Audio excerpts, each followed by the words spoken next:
Hey everybody, Alpha Pack for Zbrush Vol.02 is now live on my Gumroad store. This pack, like the previous one, contains text and numerically based alphas. In addition, this pack contains some signs and symbols to help you quickly detail your hard surface models. The link to the product can be found in the description of this video.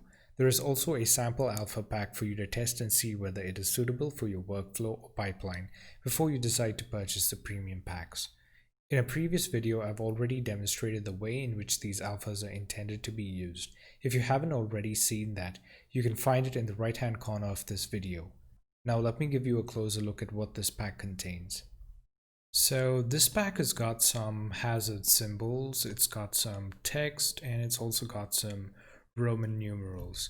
Now these can be used in combination with each other, and these can also be used in combination with all the alphas from the first volume. Once you've downloaded these alphas and unzip them, make sure you segregate the text symbols and numerals into different folders for ease of use.